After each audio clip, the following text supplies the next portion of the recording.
Meine sehr geehrten Damen und Herren, einen schönen guten Abend. Ich darf Sie zur Gedenkveranstaltung anlässlich 85 Jahre Novemberpogroms herzlich commemorative event on 85 years of the November program.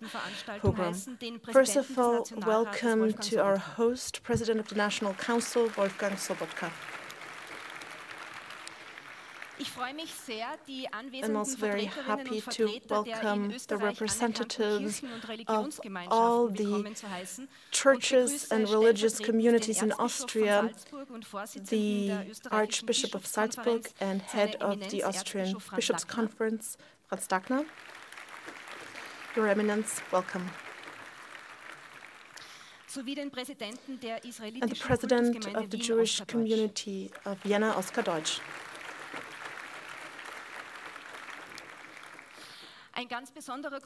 A very warm welcome to all the contemporary witnesses who are here with us today. We're very happy that you managed to be with us today, especially Benno Kern and his entire family. Benno Kern is also going to play an active role in today's event. Welcome to you. I would also like to welcome all members of the federal government, most of all, Vice-Chancellor Werner Kogler. Thank you for being here. We're also very happy that many members of the diplomatic corps have accepted our invitation, and I would like to welcome the designated Ambassador of Israel, David Roth.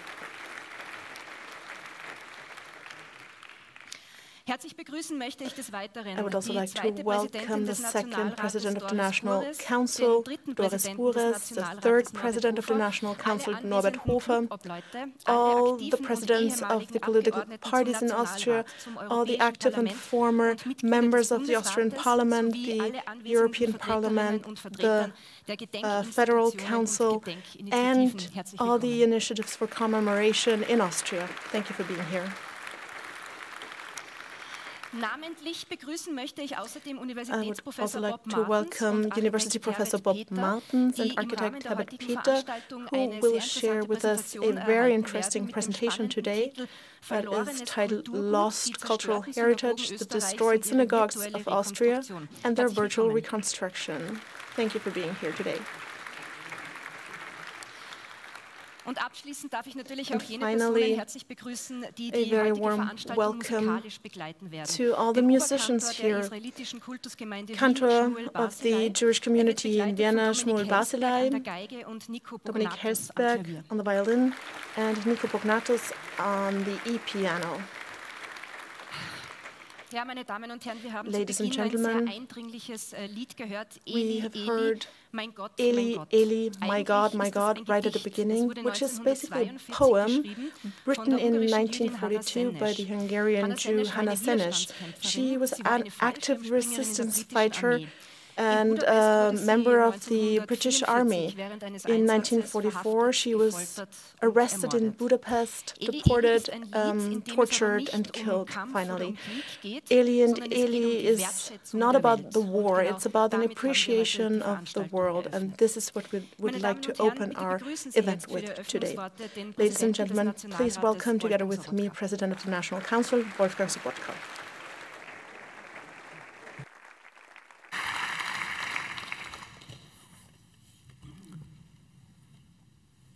Es ist nicht das erste Mal, dass ich am heutigen Tag bei dieser Gedenkveranstaltung als Nationalratspräsident that I am here as a speaker on behalf of the Austrian National Council on this day, and to ask you to remember together with us. Ladies and gentlemen, I would also like to welcome all of you, President Bures, President Hofer, Vice-Chancellor, Ministers, Excellencies, Ossi Deutsch. I'm also very happy that the President of the European Jewish Congress, Ariel Muzikant, is here with us, and the President of the Muslim community, President Burek, is also here today. Thank you for being here. And participating in this commemorative event. Never again. Never again was always the leitmotif of all of my speeches and also the speeches of my predecessors. But these days, and of course the designated ambassador of Israel said it before, these days, never again is now. The commemorative speeches have reached the present, but we need to tell the entire story in order to understand about the 9th of November 1938 and the 7th of October 2023. There's a long story before that. Anti-Semitists in Austria and everywhere else always had one goal: to dehumanize Jews, to persecute them, and to kill them. And when the democracy was done away with, first of all, the books were burning, and on the 9th of November 1938, the synagogues were burning, and at the end of the Inferno, the ovens and in the concentration camps were also set on fire. The 7th of October 2023, this bloody day, has deep roots, and its shadows will be very long felt in the future as well. The terror exerted by the Hamas and the Mullah regime in Iran and other countries of the Middle East is something that we can all feel today, and their strategy seems to have worked. And if Israel is to be extinguished, there can be no closeness to its Arab neighbors. The Iron Dome used to be a protection mechanism, and Israel was on a good path towards reconciliation with Saudi Arabia, for example. And this was something that Hamas needed to interfere with and needed to prevent with atrocities that were unimaginable but planned long beforehand, and these atrocities knew new limits. The terror organization that is Hamas planned and executed atrocities in hospitals and schools, and they were cynical in their planning and in their meticulous planning. Kidnapping hostages, babies, senior citizens, diabetics, paraplegics, that is what they did, and they wanted to weaken the military defense mechanism of Israel. The double war atrocity of not letting the civil society being evacuated brought the right images. Dead children in Gaza, for example, that were propagated all over the world. And that was needed in order to get the Muslim communities everywhere in the world to take to the streets. The 9th of November of 1938 and the 7th October of 2023 have one thing in common: an aggressor that wants to extinguish Jews all over the world. In 1938, it was Hitler and his people, and today it's the Hamas. The terrorists of Hamas are responsible for the suffering of the people in Israel and the Gaza Strip, and they alone are responsible for all the civil casualties, no matter where they are from, what ethnicity they are. And we feel compassion with all of these victims. Today we're in an international alliance when it comes to telling the world about the horrors of the National Socialist regime, and we need such an alliance again to counteract the terrorist activities of Hamas, making sure that there's no victim blaming. And once again, we ask you to release the hostages. And we need to be united in this request. Israel, und das hat Minister Habeck ausgeführt. Israel, this is something Minister Habeck talked about, is a security promise that works for all Jews worldwide to have a safe harbor somewhere in the world after the National Socialist terror. And from this historical context, we need today more than ever to stand by this promise of security. Israel's existence and safety cannot be negotiated. And Austria makes this clear by saying no to the UN resolution of the 27th October of this year. And it's my deep personal belief that in this Parliament, we are unanimous in showing our solidarity with the state of Israel. Of course, there are differences and disputes among the political parties of this House, of this Parliament, but this remains a very strong signal of our determination and of our closed ranks, an unmistakable signal of the fact that we know what is right. Thank you to all the members of the political parties.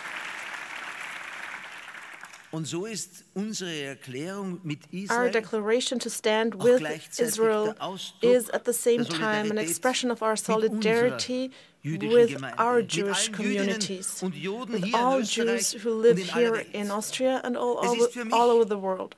For me, it is difficult to comprehend, and I think I'm not alone in this, that we have to see these days that people, even in Austria, are worried for their safety, and for good reason. Hatred cannot be part of our political discourse here in this country. And I talked about the disputes that are very often also happening in this Parliament. But still, our democracy makes for the fact that we only lead these disputes through words, never violence, because that cannot be reconciled with the democratic discourse. We will not allow for people in our midst, Jews who live here with us, need to be scared and worry for their safety. Protected by our political culture and our security, we need to make sure that we protect all Jewish communities and fight anti-Semitism with all that it takes. This is what we need to do. This is all of our task. Everyone who's not Jewish, everyone who takes their responsibility and democracy seriously. It is our job, our obligation to consider religion as part of the solution and not part of the problem. Anti-Semitism stems from the midst of the society. It becomes visible on the fringes of the political discourse, left-wing and right-wing, and it is also imported to our country. People from countries where anti-Semitism is standard, they proclamate from the river to the sea, and we all know what that means. And it makes us scared to see that in many countries, Great Britain, France, Germany, the USA, that there is a demand for violence. And when in Austria these slogans are yelled in the streets, when there is an arson attack on a Jewish cemetery, when the Israeli flag is burned, then the red line has been crossed. And this is why we need to de-escalate and make sure that all of our laws are complied with, without an exception. And for this, I would like to thank all of our police officers I'm happy to tell you that in Austria for years, the scourge of anti-Semitism has been fought tirelessly. The Parliament, scientific organizations, commemorative associations are doing an incredible job. Education, as has been shown by a study of the Austrian Parliament, is key to fighting anti-Semitism at its root. Educated and knowing people are less prone to anti-Semitism. And what's even more important is an effective strategy of digital self-defense in order to counteract manipulation and intransparent platforms and internet campaigns. It is a pandemic of disinformation that we're all subject to, and in order to fight this, we need decisive measures. Digital platforms are like online media, and that is why we need to treat them as such. And for the tools of artificial intelligence, we need rigid licensing measures, clear labeling regulations, and tools that help us unveil deep fakes and deep news. Because we need to be clear about one thing. Hatred online and emotional requests for violence online lead to violence in the streets. And this can never be part of our country. This can't be part of our schools, not of our ethnic communities, not in our streets and not anywhere else. By protecting Jewish life in Austria, we are protecting our democracy, our values, and our social norms.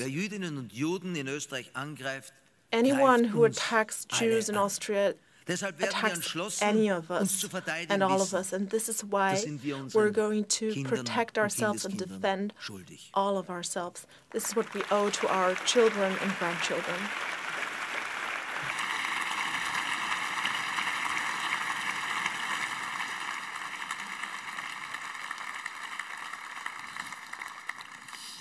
Amir Ohana, meine Damen und Herren, Amir Ohana, ladies and gentlemen, the Speaker of the Israeli Knesset, would have loved to come here today and be part of this event, but all that is happening in his country have made this impossible, unfortunately.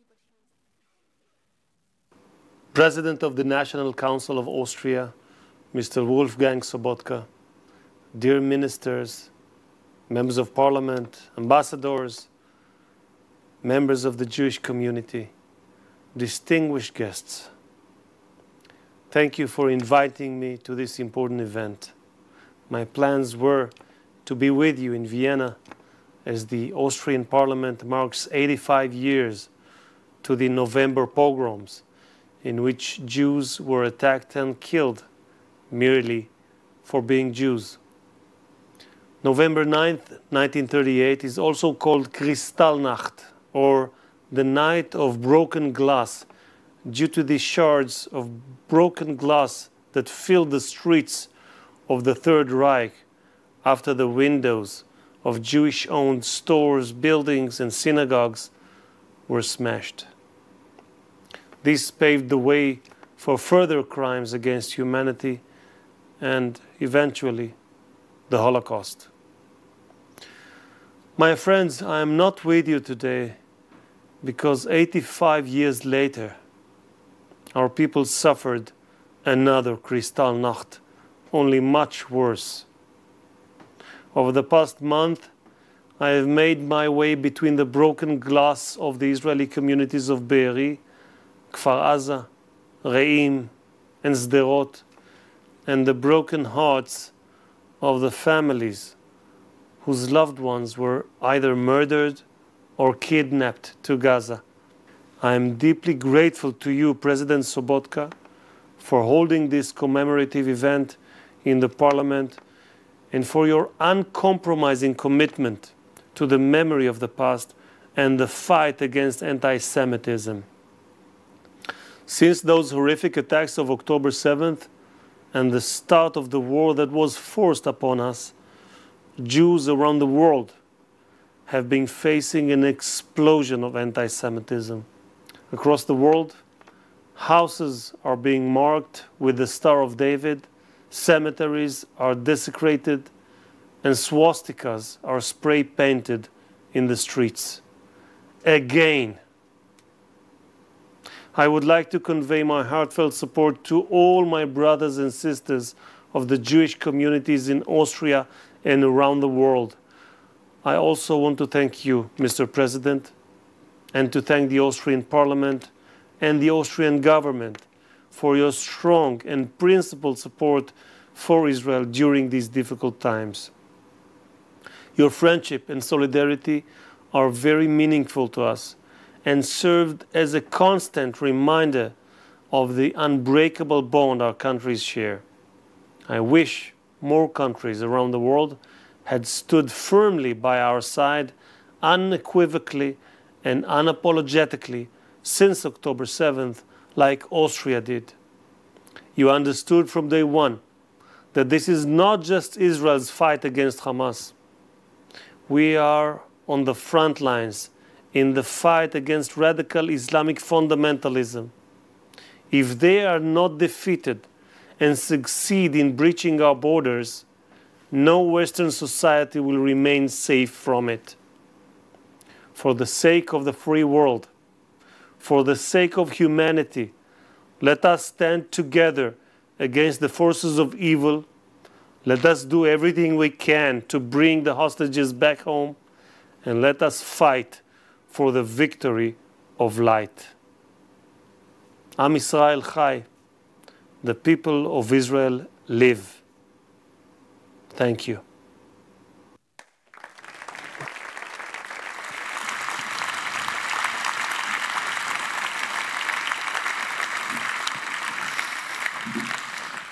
Meine Damen und Herren, die Nacht vom 9. Ladies and gentlemen, the night from the 9th to the 10th November 1938 was a tragic climax of the anti-Semitic measures of the Nazi regime.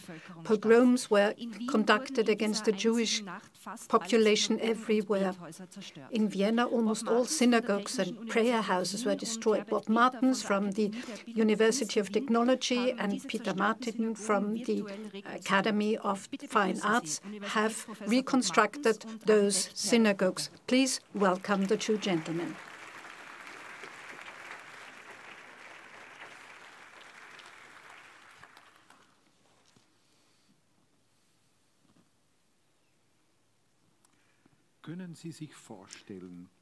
Can you imagine how many synagogues there were in Austria in the 19th and early 20th centuries on the territory of the Habsburg monarchy?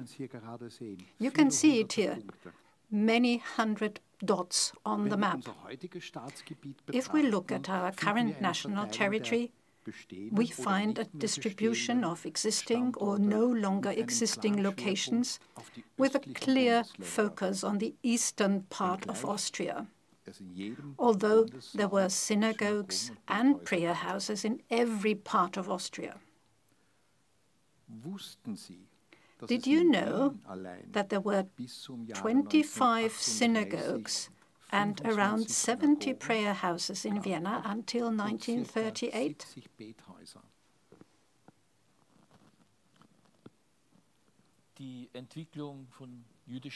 The development of Jewish communities in Austria started in the Middle Ages, around 1200. And by 1938, there were 3 communities in Vienna. The development of Jewish communities in the rural areas is similar. Each of these settlement phases is terminated by violence involving displacement, murder, and the destruction of synagogues. We see here that in 1421, the first community ended with the Viennese Gesserer. In 1670, the second community in Vienna's second district was forcibly devolved with the expulsion of all Jews from Vienna. And 3 synagogues were destroyed and converted into churches. In 1782, Joseph II issued the Patent of Tolerance, which gave Jewish citizens equal legal status in their religious practice. However, it was to take another 40 years before the first temple in Vienna was built in the backyard of a townhouse. completely invisible from the street. This was an unwritten law that applied to all synagogues in Vienna in the 19th and 20th century, with the exception of the temple in Hitzing. In 1938, to be precise, on the 10th of November 1938, the day that we commemorate today, fanatical and racist Nazi groups devastated and destroyed all the synagogues and prayer houses of the Third Community in this act of terror. Only a few of them are still standing today and are used for a variety of purposes. In the following minutes, we would like to introduce you to some of those magnificent buildings from Vienna, Lower Austria, and Burgenland. From that epoch, 19th and early 20th century, we would like to demonstrate their significance and some of their special features. Let's start with the great Leopoldstadt Temple, which was built between 1854 and 1858, at the same time as the great synagogue in Budapest. Despite a very confined location in the city center, it offered seating for 2,240 people and standing room for 1,500, and that made it one of the 10 largest synagogues in the world. It was destroyed on 10th of November 1938. Its structural remains were demolished completely only in 1952. The virtual reconstruction, a kind of virtual digital Lego, shows you the facade and the coloring of the building. The interior, with its 2 gallery stories, was relatively dark despite several skylights in the roof. However, after a fire in August 1917, it was redesigned and received rich decorations, and now we are seeing another picture of the virtual reconstruction of the interior. Last but not least, the environment.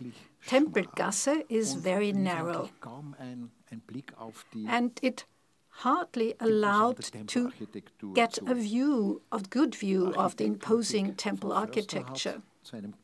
And the architect, Ludwig von Förster, resorted to a visual trick. He made the temple look like a freestanding building by arranging 2 small side courtyards. Today, only the left-hand side wing remains, and it is still a reminder of the Leopoldstadt Temple. The Schiffschul synagogue in Große Schiffgasse in the 2nd district was built between 1859 and 1864.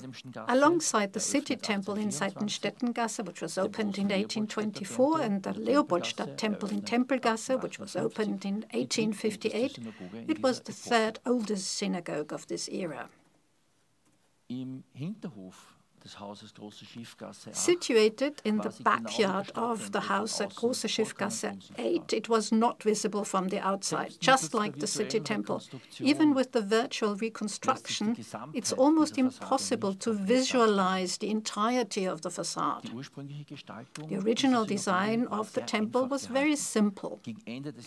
Towards the end of the century, the building barely met the requirements of the Temple Association or the fire safety regulations of the authorities, which applied to all places of assembly after the fire of the Ring Theatre. And due to a lack of funds, only the most necessary measures were implemented. Instead of a planned remodeling of the synagogue, which had already been approved by the authorities, in 1925, the only thing that could be afforded was a renovation with adaptations to the escape routes and a splendid interior design, which we see here in reconstruction. Jewish press from 1925 also described the colors. I hope that we were able to show you the colors in the right way. You see how confined the urban fabric was. Now we come to the 6th district of Vienna, Schmalzhof Temple. It was located in the backyard of a property, and it could only be reached through the front building.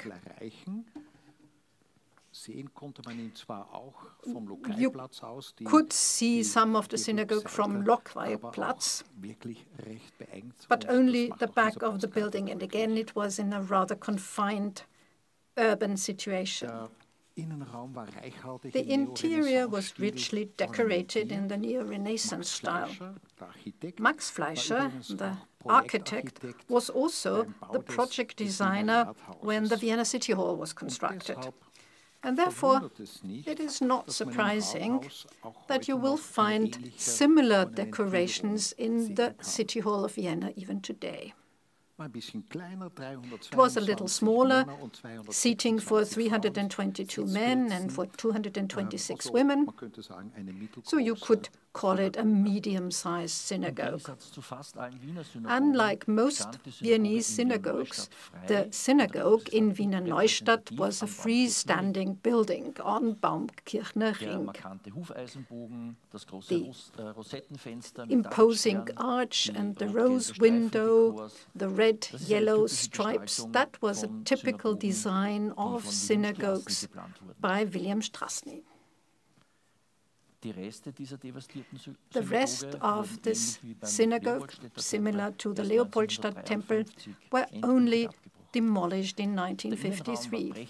The interior was richly decorated in Moorish style, colorful decoration with gilded column capitals and a colorful scalloped arch, and also a very ornate wooden coffered ceiling.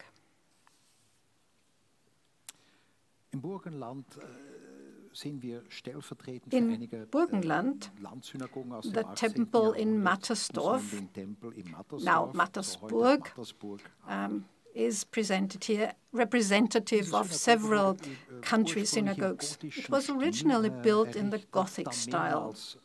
Then it was remodeled several times, and ultimately the entire lot was filled by the building almost completely. In September 1940, the synagogue was razed to the ground by a targeted blast by an engineer platoon. The interior itself was repainted several times, and the last decoration is from 1932. It was very striking, and the painters combined ornaments and patterns from several eras, as we have also shown on our reconstruction. So some Gothic canthus leaves, Moorish-style borders, and grisaille decorations. The destruction of the synagogues took place in a concerted action during the pogrom night from 9th to 10th of November 1938. The fire log of the Vienna professional firefighters contains precise records of the operations carried out on the 10th of November. On 10th of November, and this is what you can read in the fire log. In the morning, Goebbels writes to all the Gauleiters, such demonstrations are neither to be prepared nor organized by the party. If they arise spontaneously, things should be allowed to take their course for the time being, but take care to ensure that no substantial economic assets are destroyed. If there is a risk of fire, it's essential to ensure that German national assets are protected. This order is final for tonight. It cancels all previous orders issued in this matter to the extent that they conflict with it.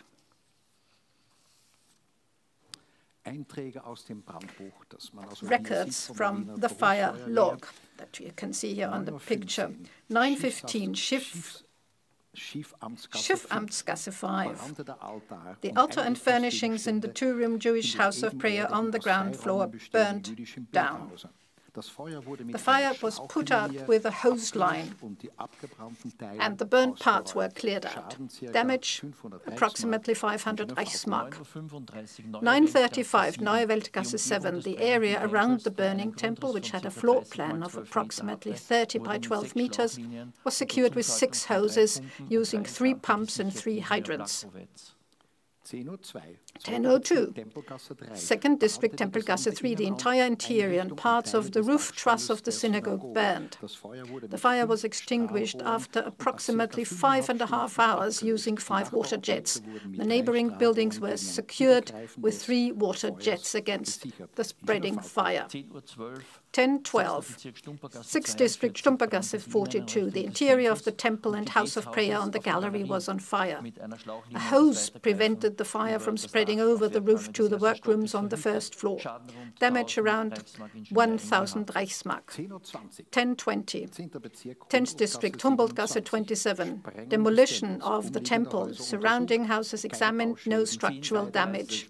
10:30, Schmalzhofgasse 1, in the temple of the Temple Association. Some of the interior furnishings, prayer chairs and the altar, as well as the wooden paneling of the gallery on the right-hand side, were on fire. Fire was extinguished with 3 hose lines in approximately 1/2 hour. Damage approximately 10,000 Reichsmark. Insurance unknown. 10:39, Hubergasse 8. The interior of the temple and several parts of the roof paneling were on fire. Extinguished with 2 hose lines and a unit. Strasse, fire chief. 11:02, Siebenbrunnengasse 1. The synagogue was completely destroyed by the fire. Only a small side wing remained standing. The surrounding area was secured with 3 hose lines. 11:16, 2nd District, Große Schiffgasse 8. The entire temple was on fire on arrival. The neighboring roof at Schiffgasse 10 was covered with a hose line. 6 other hose lines were used to extinguish the large fire. The entire furnishings were burnt. The dilapidated tin roof was torn down unless where it didn't collapse. Damage estimated at 100,000 Reichsmark. 11:24, Kluckegasse 11. The altar in the temple was on fire, extinguished with a hose line, 1 hose in reserve. Damage 2,000 Reichsmark. And this continues the whole day in intervals of 10 minutes.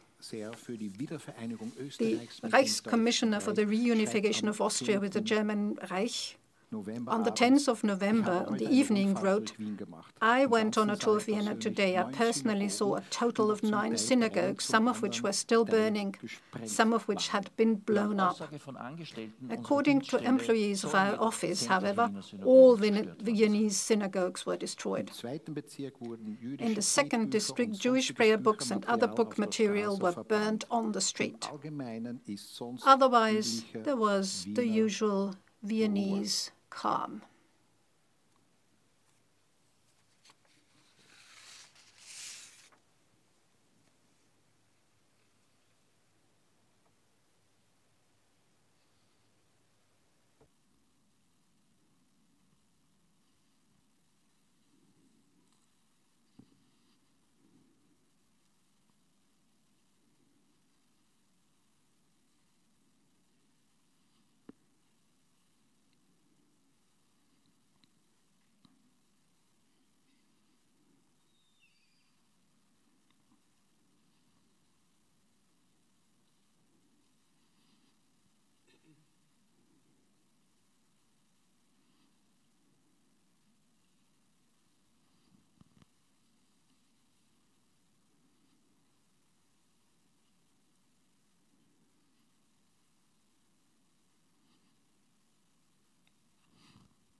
Vielen Dank.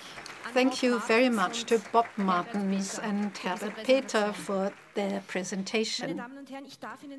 Ladies and gentlemen, some information on the next song, Ami Mamin, I Believe, a song by Rabbi David Fastnack. And if you hear it right now, maybe imagine the situation when it was first heard, when it was first sung. It was in a train car on the way to Treblinka. The inmates, the detainees are thronged in the car, and then suddenly the rabbi starts singing slowly. And more people sing along until the entire rail car sings the song. Rabbi Fastnack does not survive. He is killed, but a young man survives, and he exports this song, Ami Mamin, I Believe.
Thank you very much.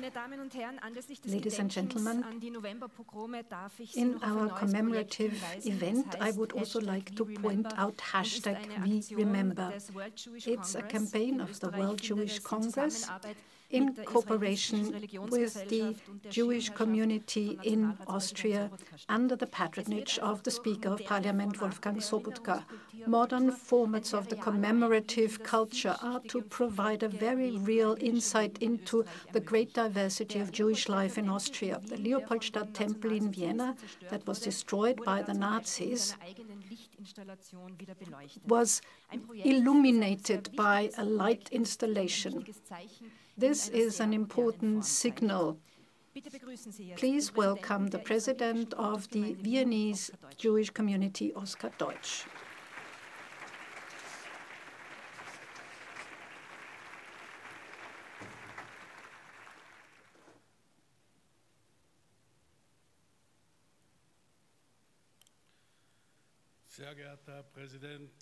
Mr. Speaker,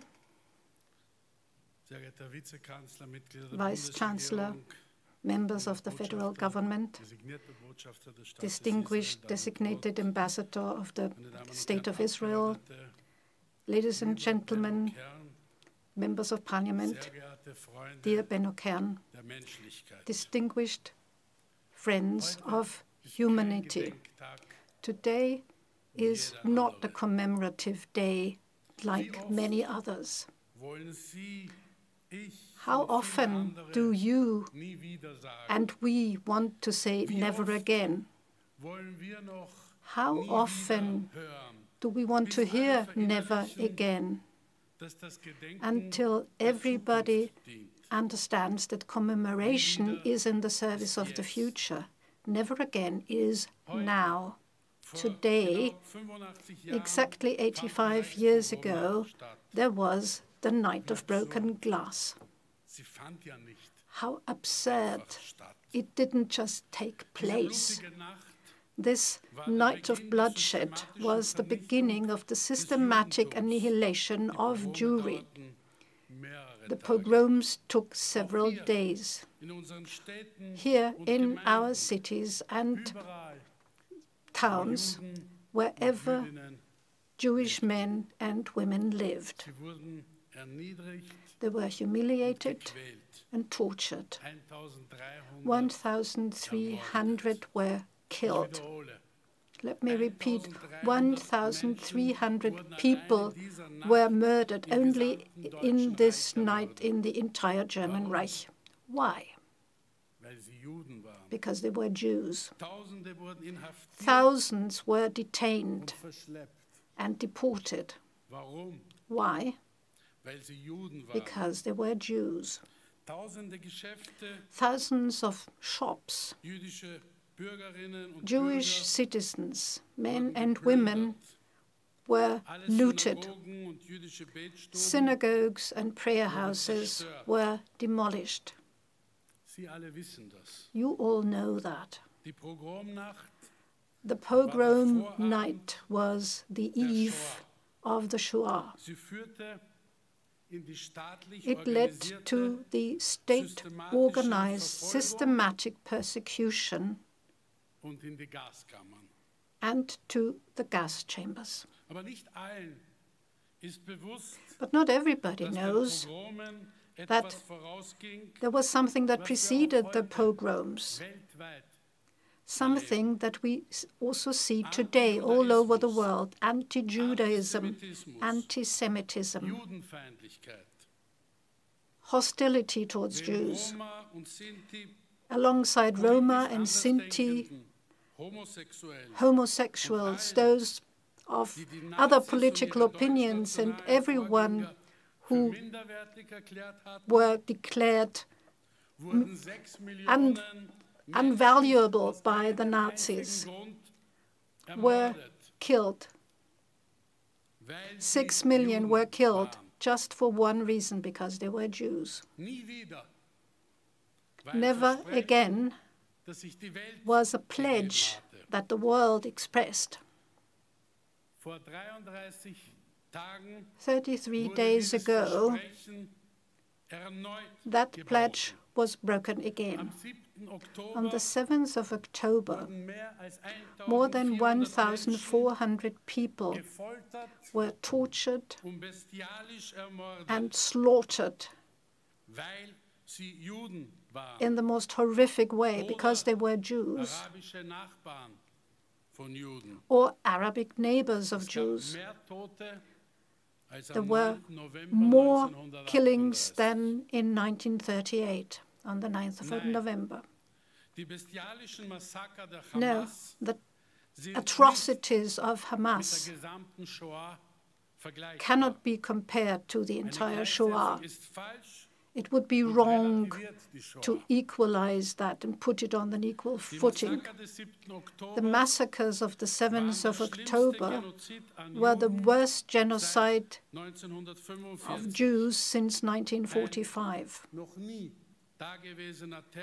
An unheard of terrorist attack, but it was not a Shoah.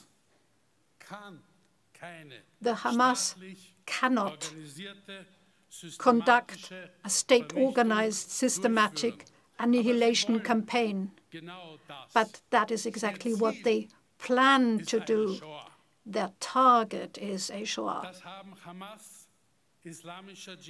The Hamas, the Islamic Jihad, and the fascist supporters of the Iranian regime have demonstrated that on the 7th of October 2023. And since that time, they have proclaimed it several times. The 7th of October is to be repeated. That will not happen. It will not happen because there is the State of Israel, an armed democracy, a life insurance for all Jewish men and women worldwide, also for us here in Austria.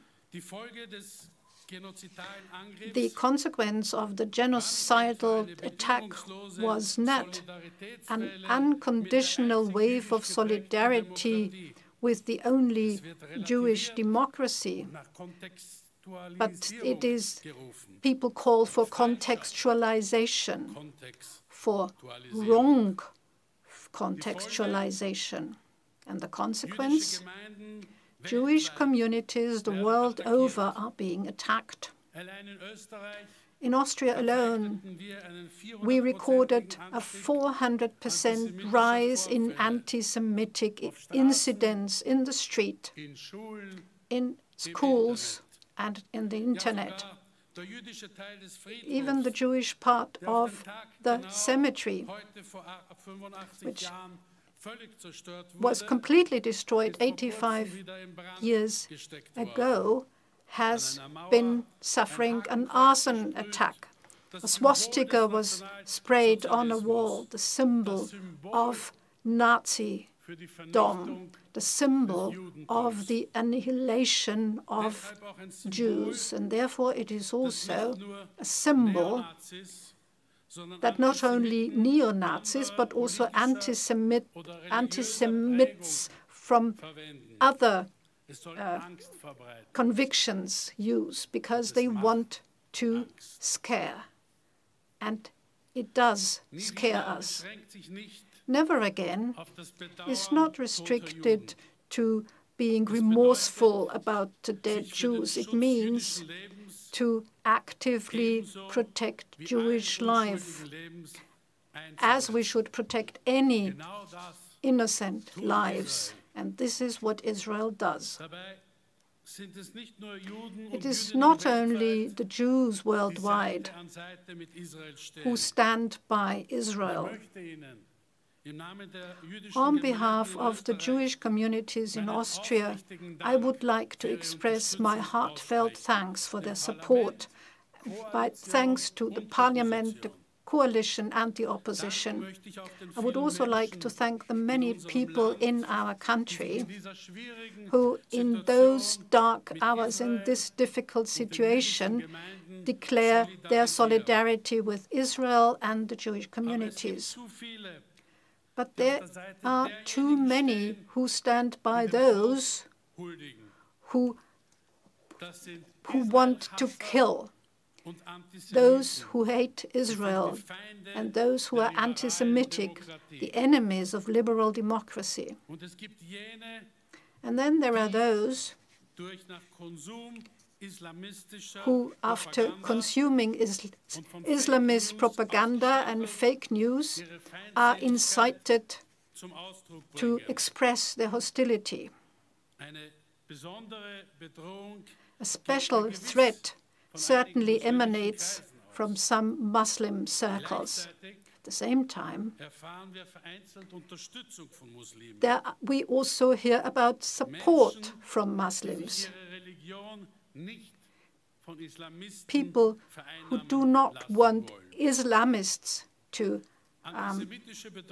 occupy their religion. There's also threats from other sides, left-wing radicals who are sympathetic to the Islamists, or right-wing extremists who in demonstrations and on the internet freely express their anti-Semitism. The biggest terror threat emanates from neo-Nazis and Islamists. Ladies and gentlemen, together, the friends of humanity are going to prevail. The next step must be the liberation of the 240 hostages. Bring them back home now. Please help to make sure that never again there will be a 7th of October, never again a 9th of November. Never again must be now. Thank you.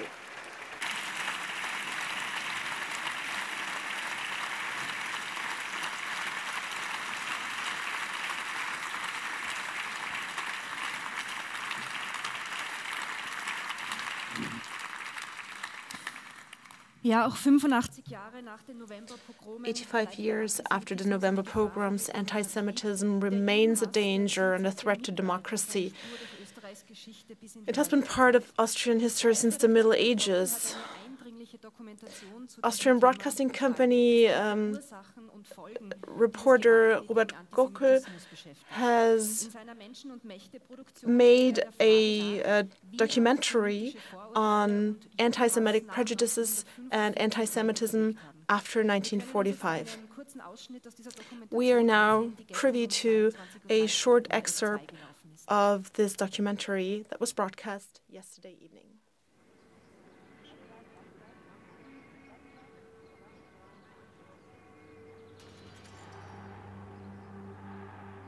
Herbst 1938. The fall of 1938.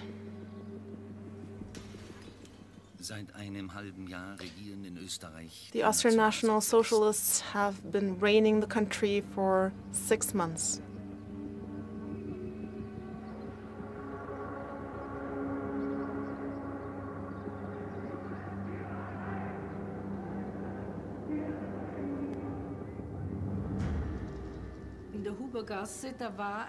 In Huber Street, there was a temple, and it was set fire to. Of course, we all ran to it. There were a few of us Jewish boys who looked at it, and people started hunting down Jews. It was unimaginable. There's danger outside. There was a gathering of Jews that were put together, and they were hunted through the fire. A woman said, "Well, look at these Jewish brats. Let's throw them into the fire." Opposite the house, there were the jeering masses that were amused by all of what was happening.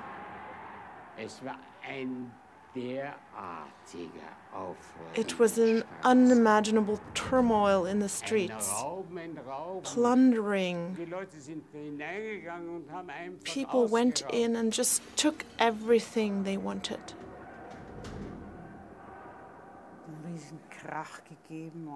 There was a huge bang, and jeering and screaming. We went down to the streets at the corner, and the synagogue was ablaze. It was a huge temple. It was on fire. People were screaming and screeching. They were calling out, "Jews die." They were like in a trance. I was so scared. And there were no fire brigades, there were no police, no one.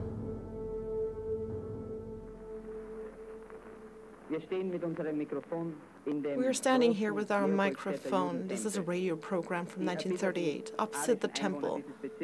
The enraged Aryan inhabitants of this district have expressed their rancor against the Jews here. This Jewish temple fell victim to the flames within minutes.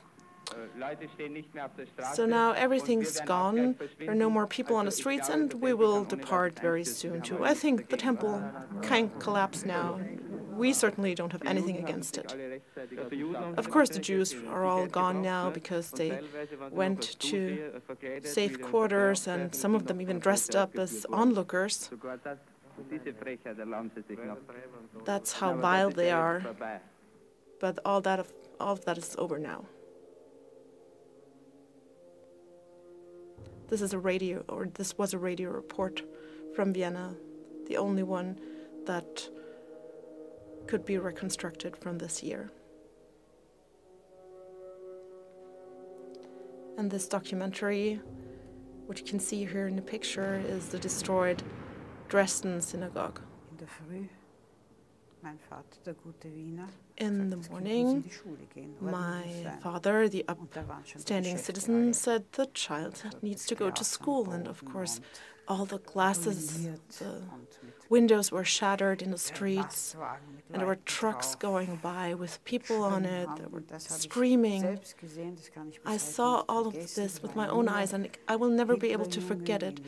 A young member of the Hitler Youth in lederhosen, a very young child, basically.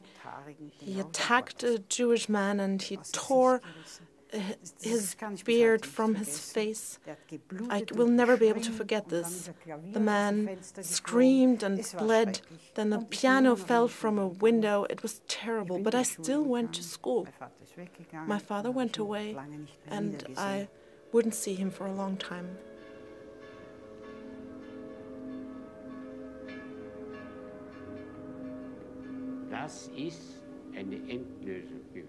This was a final solution. It was the beginning of the concentration camps. It was the path to Auschwitz, to all these terrible camps. 65,000 Austrian Jews were killed. About 6 million Jews were killed worldwide. For years, trains from all over Europe were going to the concentration camps in the East.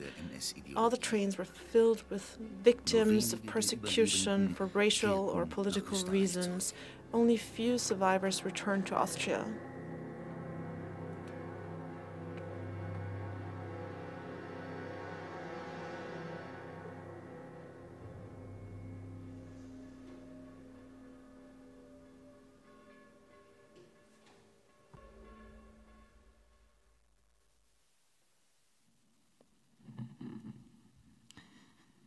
Eine beeindruckende Dokumentation, an impressive documentary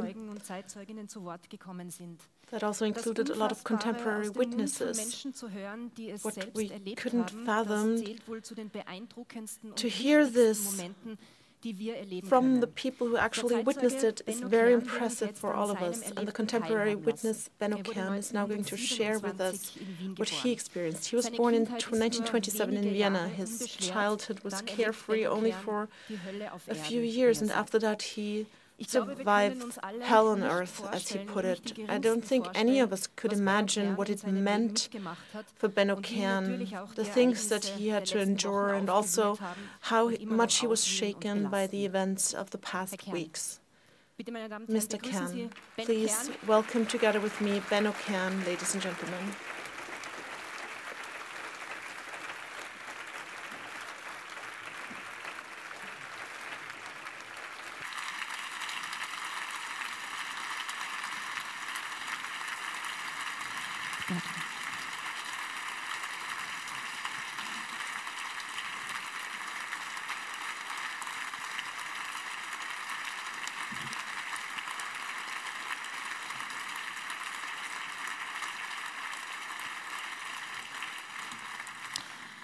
Benno Kern wird begleitet, meine Damen und Herren, von seinem Sohn Shlomo Kern.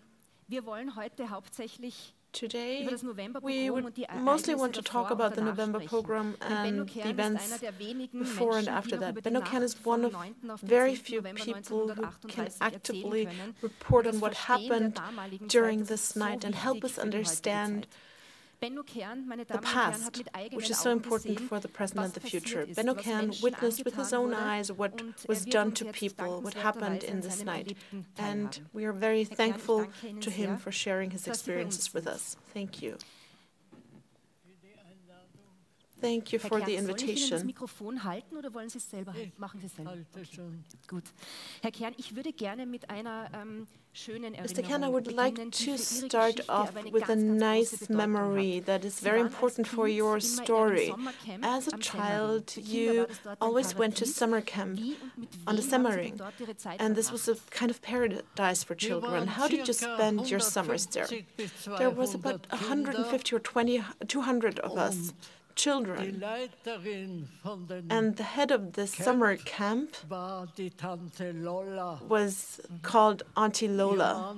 Her husband was the head of the Schiffschul synagogue.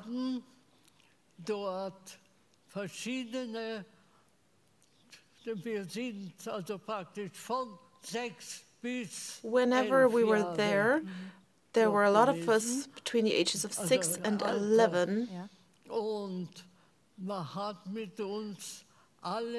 and we were able to play all of the games that we liked. We climbed trees, we played with little boats, we took the bark of the trees and crafted little boats with it.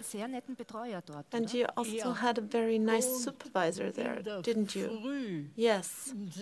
In the mornings, 6 o'clock, a little cart was brought to us from a nearby farm to bring us kosher milk.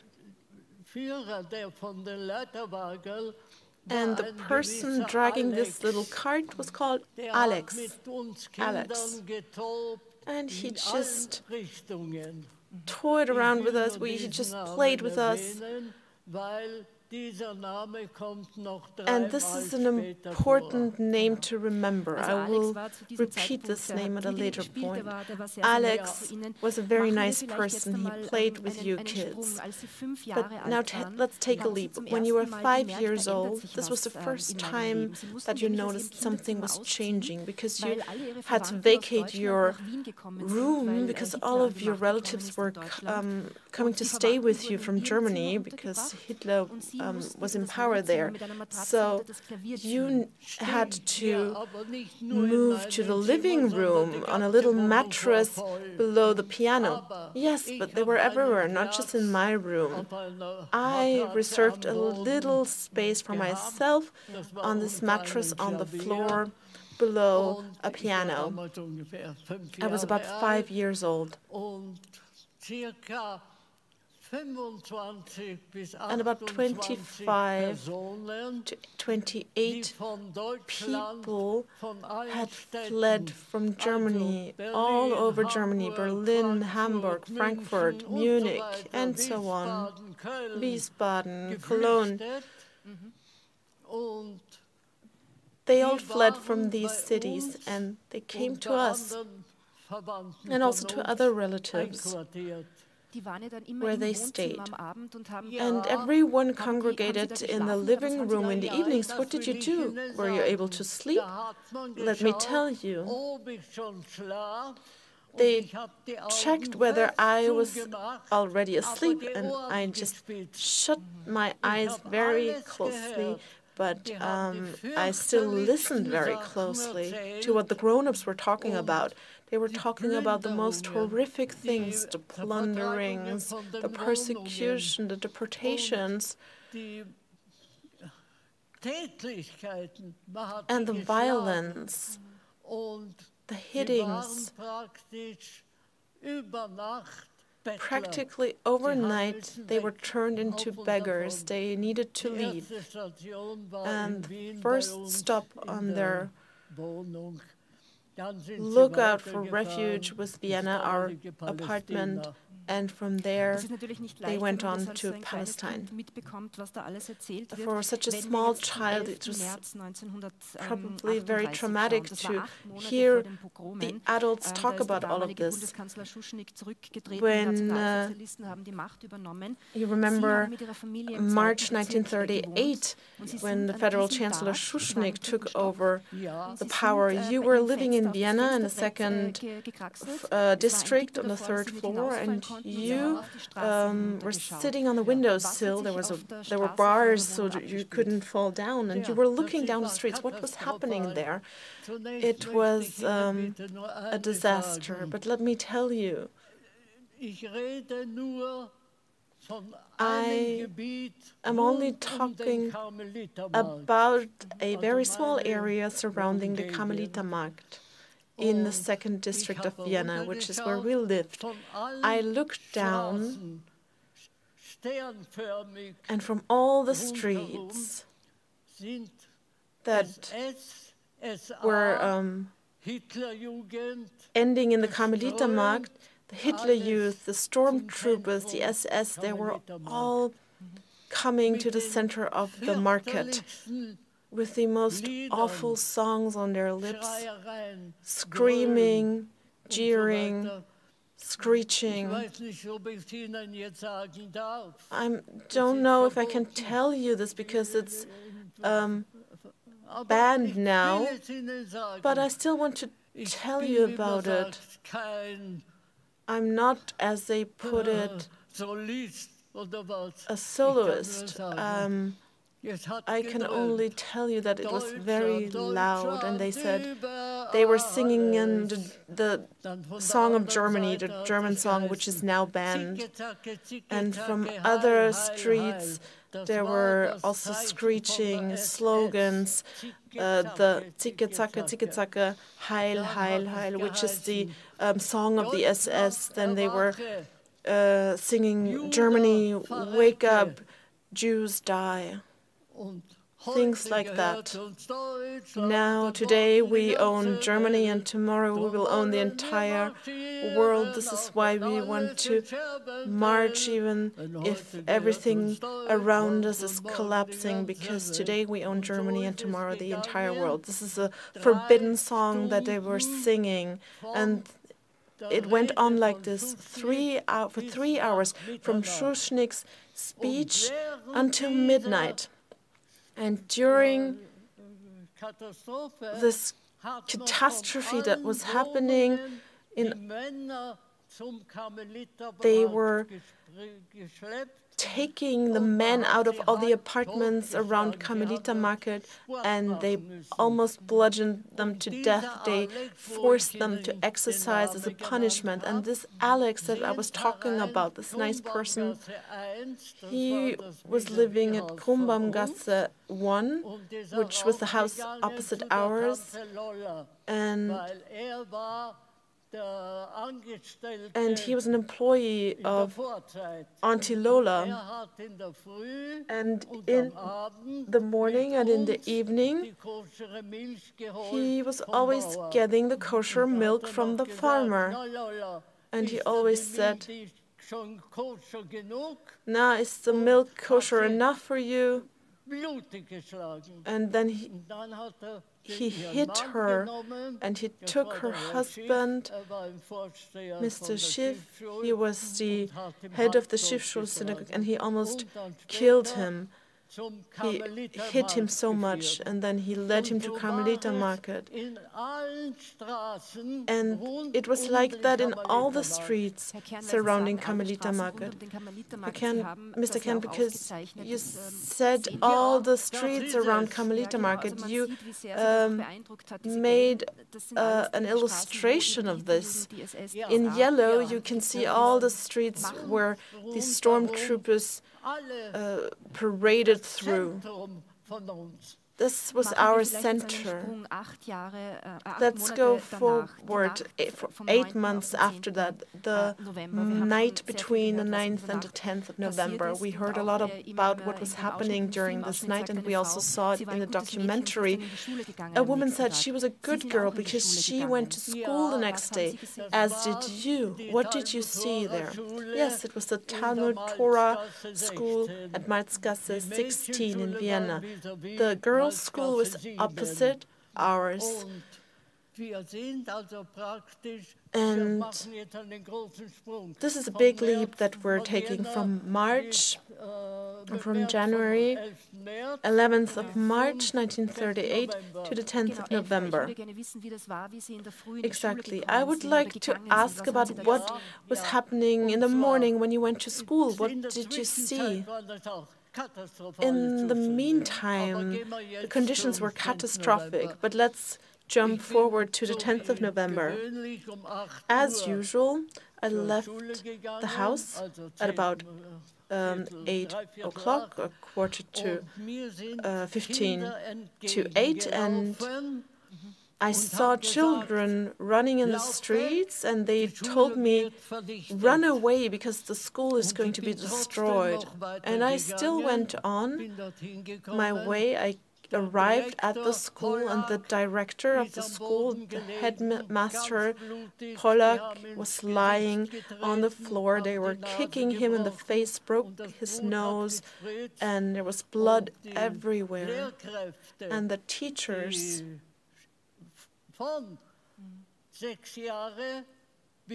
that taught children between the ages of 6 and 14. There was 28 of them, 28 teachers of 8 classes. There were 2 types of classes, A and B, and they were all almost killed.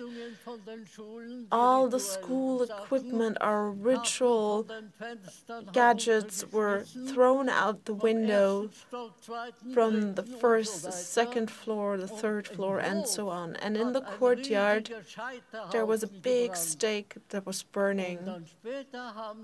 And later on, they took the Torah rolls, because this was in the Talmud Torah school. And there was also a prayer house, like a temple, and they put out the rolls on the street, all along Leopoldsgasse Street, and they were doing the sort of mock tribal dances around them. I don't want to repeat what else they did to our holy scriptures, but it was awful. That was when I started running away from the scene. And I went by the police. I threw my school bag out there. I just put it at the police station, and then I went to Schifffahrt Street, which is about 20 meters. I was sprinting there, and behind me there were a lot of other children and the entire Hitler Youth. That was terrible. Children between 12 and 17. They were hitting us, kicking us, and I was maybe faster. I arrived at Carmeliter Market, where there was a coal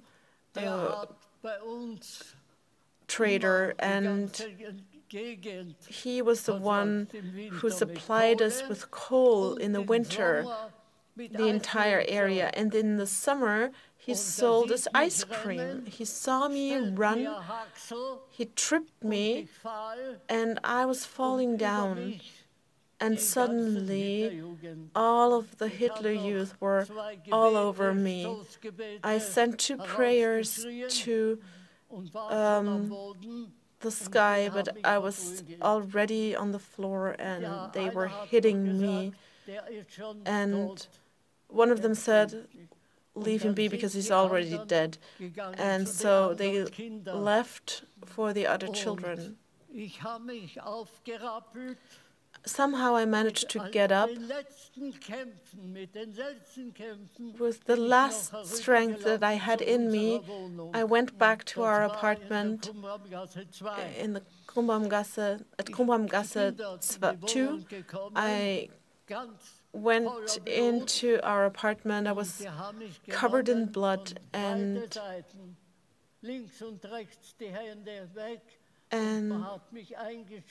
they were dressing my wounds with iodine because there was nothing else that you could use.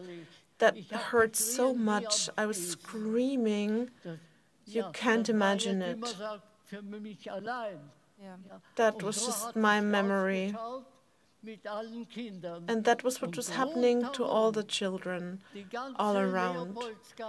At Leopoldsgasse Street and up to the Carmeliter Market.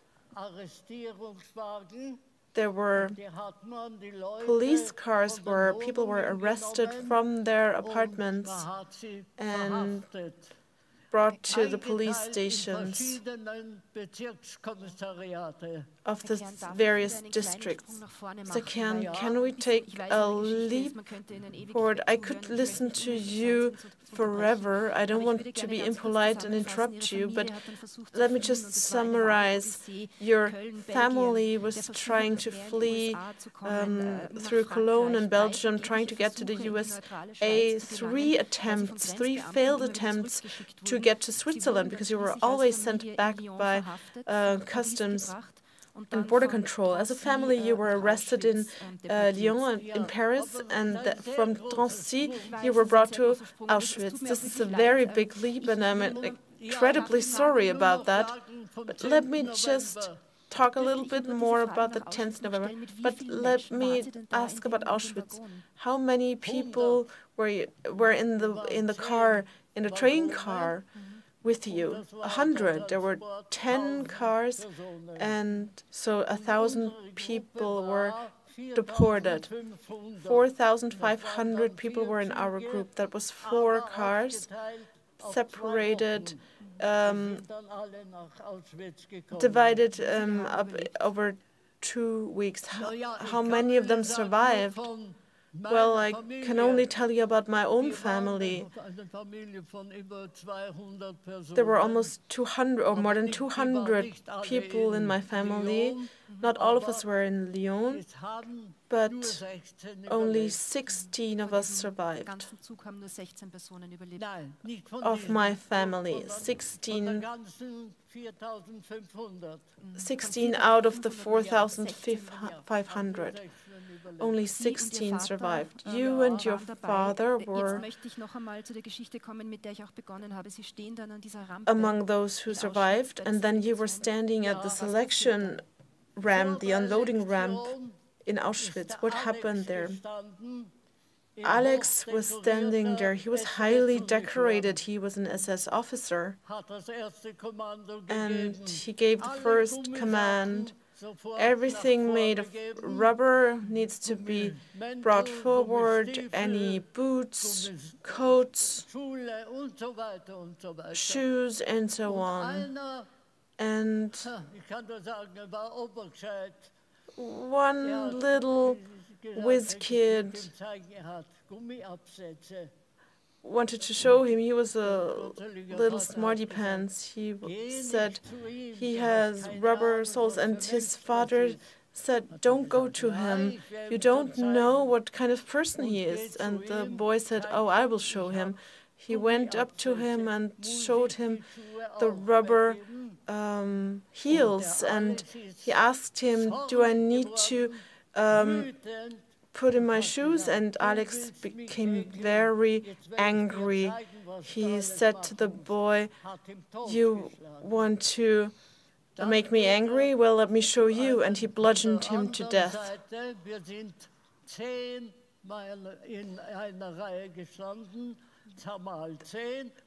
There were 10 by 10 people, so 100 people in rows.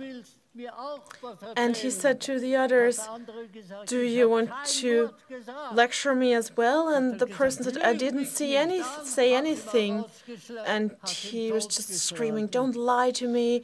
He took him out of the row and bludgeoned him to death. And in the meantime, a few of these 100 people tried to run away, so he ran after them. And that was our first rescue, because he didn't see us. And then we got to the selection. Sturmbannführer Lindner was responsible for that. Later on, people said it was Mengele, but that was 2 years later with the Hungarian transports. But Lindner was approaching us and calling me, asking me, "Can you work?" What can I tell you? I was paralyzed with fear. I was not able to answer him. My father was standing behind me, and he said, "He's 16 years old." He made me appear older than I was, and the writer who took the minutes for Lindner said, there's no way he's 16, he's maybe 14, but he asked me again, "Can you work?" And I screamed, "Jawohl, yes." Of course, it wasn't my voice. I don't know what came over me. Together with your father, you were 2 years at Auschwitz until 1945. And you were sent on the death march together with 5,000 other people. It was a harsh winter, and you were just wearing wooden shoes. Well, most of us were wearing wooden shoes. And we didn't have socks. We just had foot rags, was what they were called, but they were slipping down all the time. There was about 30 centimeters of snow during that winter, minus 28 degrees Celsius. And while we were marching, I wanted to right my foot rags. I bent down, and suddenly an SS officer saw me and thought I couldn't go on anymore. He wanted to shoot me to death. And my father stood in front of me, and he shot him instead of me. They buried him in a mound of snow, and we kept marching. It took us about 3 weeks. And we got 3 rations of bread in this time. Overnight, we got some black coffee from the farms that were near us until we reached Buchenwald. And out of these 6,500 that were sent on a death march from Auschwitz to Buchenwald, only 900 arrived. Everyone else was shot to death because they couldn't go on anymore. You were liberated at Buchenwald by the Americans. You weighed 28 kilograms. That was on the April 11th, 1945. And there's a special story involving your inmate's uniform, which you brought with you today. And it means a lot to you. I think you still have the pants, but you gave your shirt to an American soldier. Why? Because he helped me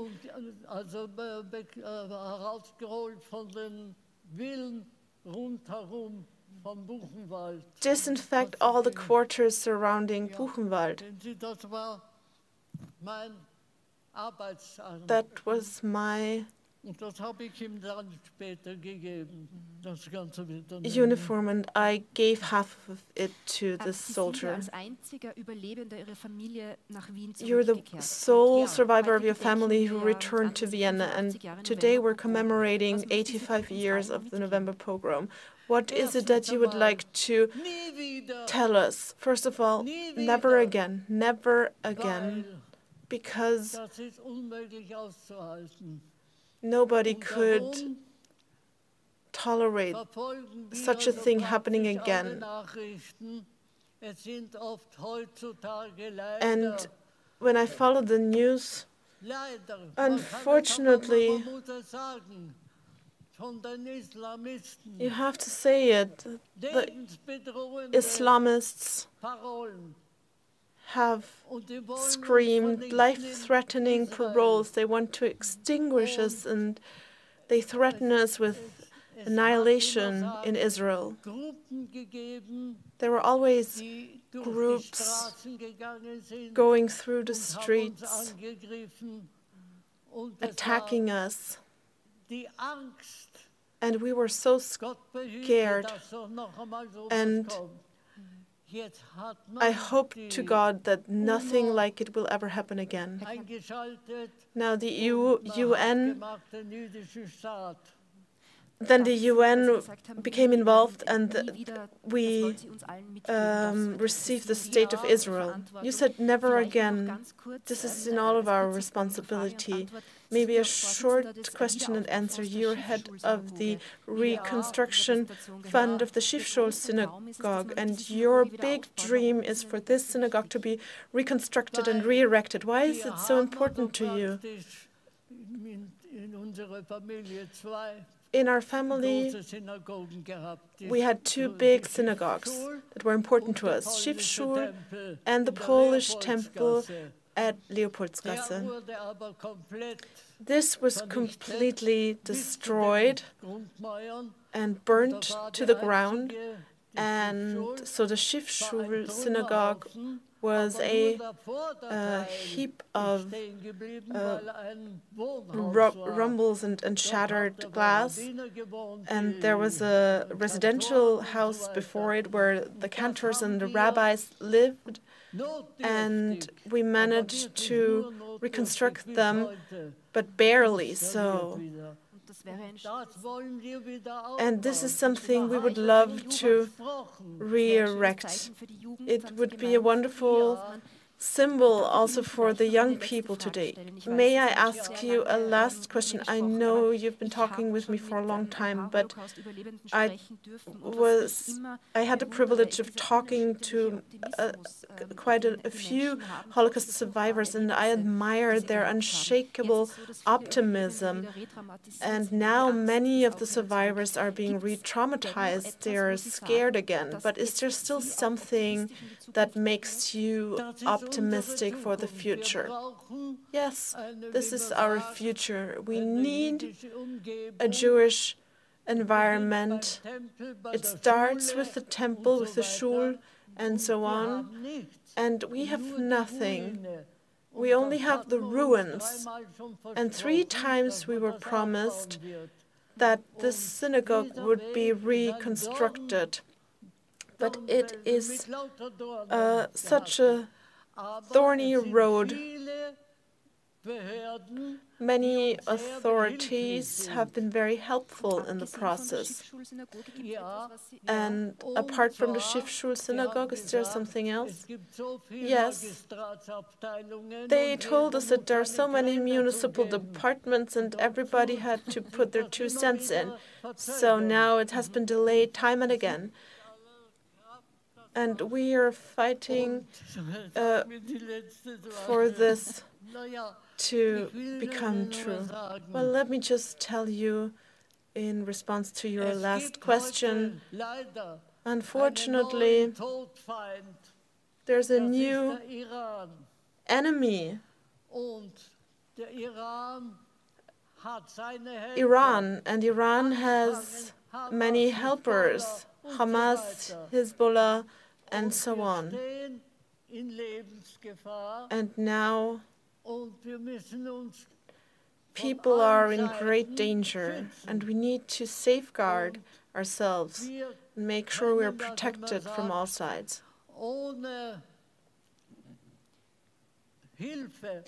Without the help of authorities, it is very difficult. You're talking about Austria. Yes. I want to mention Wolfgang Sobotka, President of the National Council, and thank him and many others. We were promised golden bridges, and we're looking for these words, and we're clinging to them like to a piece of bread.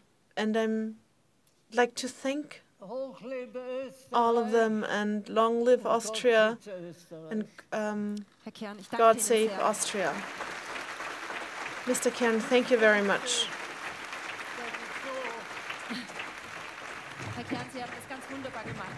You did a wonderful job. Thank you very much for being here.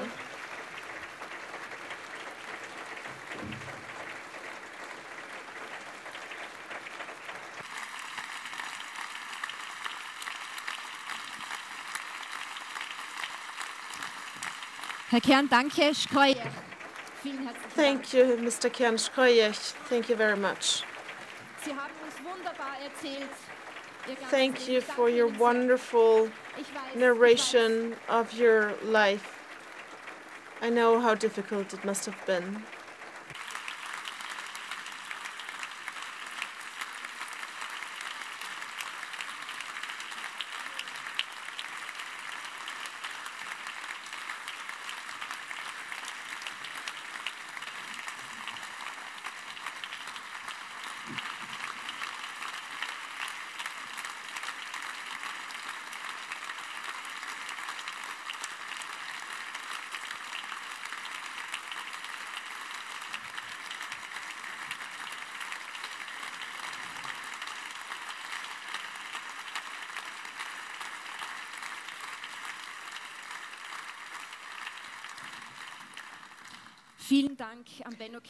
Thank you very much, Benno Kern. Ladies and gentlemen, let me just tell you, he just said to me, what I told you is just a small part of what I could tell you.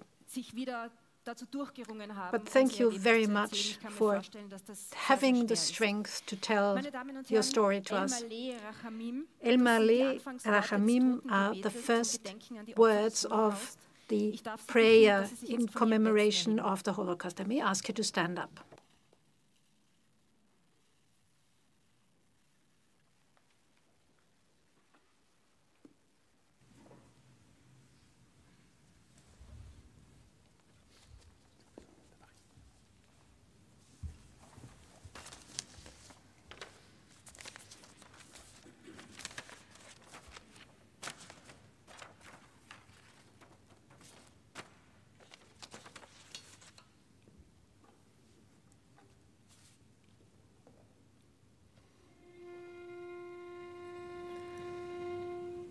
El Maleh Rachamim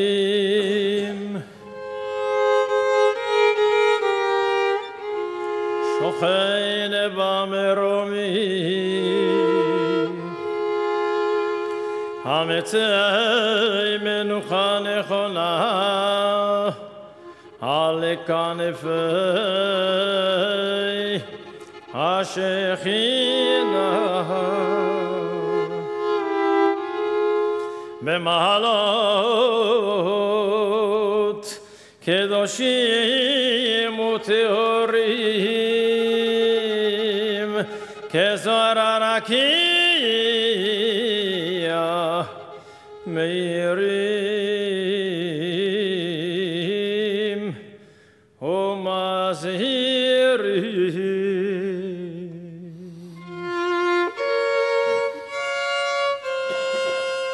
לנשמות 6 מיליוני אחינו בני ישראל שנהרגו,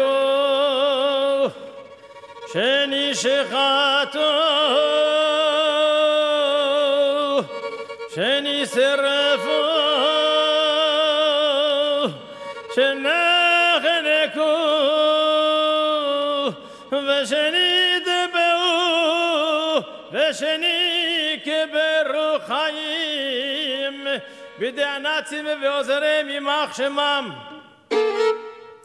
ואת נשמות חיילי צבא הגנה לישראל, שוטרי ישראל ואזרחי מדינת ישראל, אנשים, נשים, ילדים, ילדות ותינוקות שנהרגו, שנשרפו חיים, שנשחטו ונרצחו בדם קר על ידי הברברים הטרוריסטים החמאס יימח שמם בשבת בשמחת תורה ב7 אוקטובר 2023.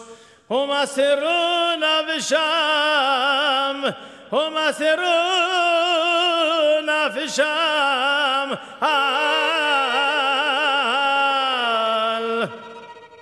על קידוש השם.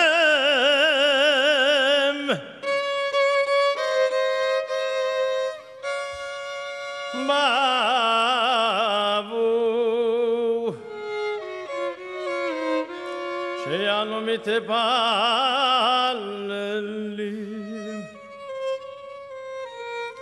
שאנו מתפללים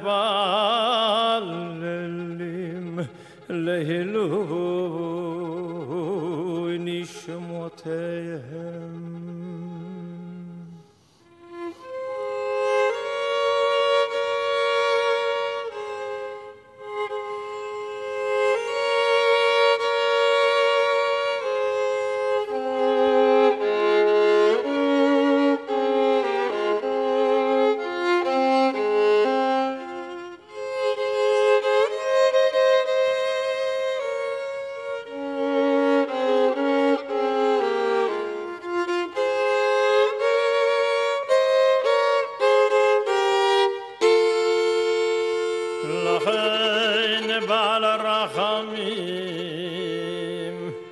יסירם בסתר כנפיו לעולמים, וייצרו בצרור החיים את נשמותיהם.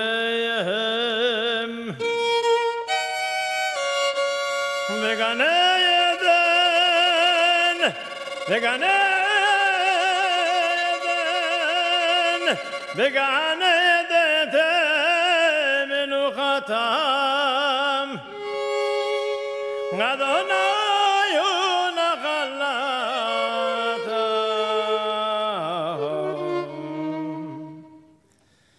וינוחו בשלום על משכבם.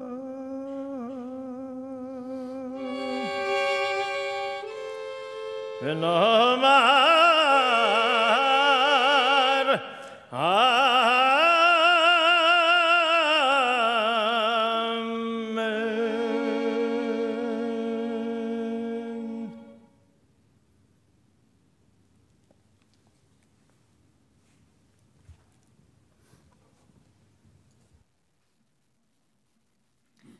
Vielen Dank an Schmuel Baselei, Dominik Helsberg und Nico Brunatus für die musikalische Untermalung dieser Gedenkfeier. Meine Damen und Herren, das war die Gedenkfeier anlässlich 85 Jahre Novemberpogrome. Ich darf Sie noch auf den Gedenkmarsch Leierfroh hinweisen. Treffpunkt ist um 19 Uhr am Heldenplatz. Ein Marsch gegen das Vergessen und für neue Hoffnung. Ich wünsche Ihnen noch einen schönen Abend.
Gerne.